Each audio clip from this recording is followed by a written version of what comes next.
Hello friend, Radhe Radhe. तो एकादशी कब है? पौष मास की शुक्ल पक्ष की एकादशी कब है? आइए देवकी नंदन महाराज जी से सुनते हैं। राधे राधे।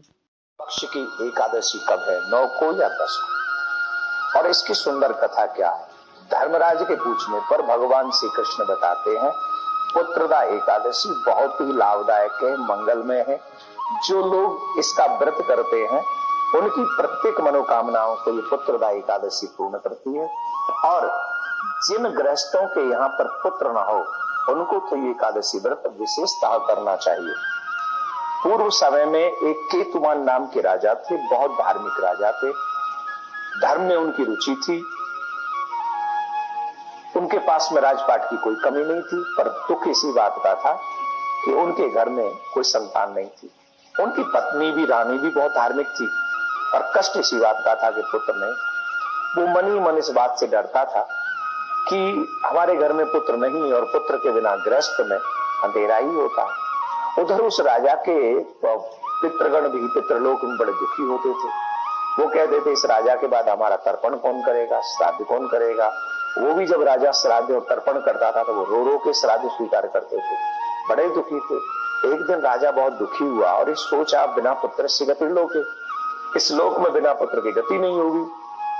तो एक दिन राजा वन में भ्रमण कर रहा था, और जब राजा वन में भ्रमण कर रहा था तो वहां एक, जैसे ही वन में गया तो उसके दाएं अंग फड़कने लगे। उसे लगा कि कोई ये तो शुभ संदेश है, एक तो सगुन होता है पुरुष का दायां अंग फड़के। तो जब राजा आगे गए तो वहां पर सरोवर में कुछ ऋषिगण उनको स्नान करते हुए दिखाई पड़े।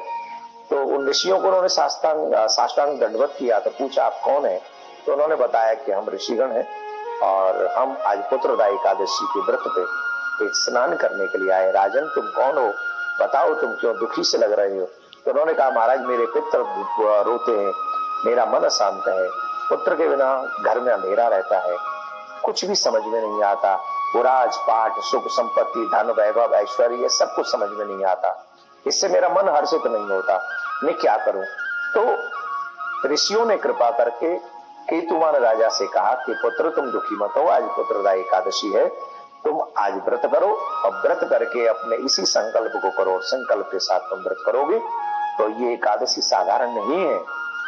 ये एकादशी सिर्फ एक व्रत ही नहीं है, ये भगवान के अंग से निकली हुई दिव्य शक्ति है। कृष्ण तो नहीं है पर कृष्ण से मिलाने में संपूर्ण सक्षम है। इसलिए तुम पुत्रदा एकादशी का व्रत करो। राजा ने एकादशी का व्रत किया और 9 महीने के बाद ही उसके घर में एक सुंदर राजकुमार उत्पन्न हुआ, और वो राजकुमार बहुत ही धार्मिक और धर्मनिष्ठ था। तो भगवान श्री कृष्ण कहते हैं धर्मराज, पौष मास की शुक्ल पक्ष की एकादशी को पुत्रदा एकादशी कहते हैं। जो मनुष्य इस एकादशी के व्रत को करता है निश्चित उसके मन में जो मनोरथ होते हैं उसे तो पूर्ण होता ही है। साथ में अगर कोई पुत्र के बिना कोई गृहस्थी है तो उसे अधिक मन लगाकर ये व्रत करना चाहिए। एक और बात, अब ये बात आ रही है कि 9 जनवरी को या 10 जनवरी को एकादशी है, तो एकादशी तो 9 जनवरी को ही प्रारंभ हो रही है, परंतु हम 10 जनवरी को व्रत करने वाले, क्योंकि उदया तिथि 10 जनवरी को होने वाली है, पर महाद्वादशी व्रत 11 को है। अगर निम्बार्क संप्रदाय में कहते हैं महाद्वादशी का व्रत बहुत श्रेष्ठ माना गया है, तो आप चाहे तो 10 और 11 दोनों दिन व्रत कर सकते हैं, अथवा 10 तारीख को एकादशी का व्रत करेंगे 10 जनवरी को, और 11 जनवरी को जो पारायण का समय रहेगा वो पारायण का समय रहेगा सूर्य उदय के पश्चात 6:43 से 8:10-15 तक आप ये व्रत पारायण कर सकते हैं। तो भगवान से प्रार्थना करते हैं कि एकादशी का ये व्रत आपके लिए मंगलमय हो।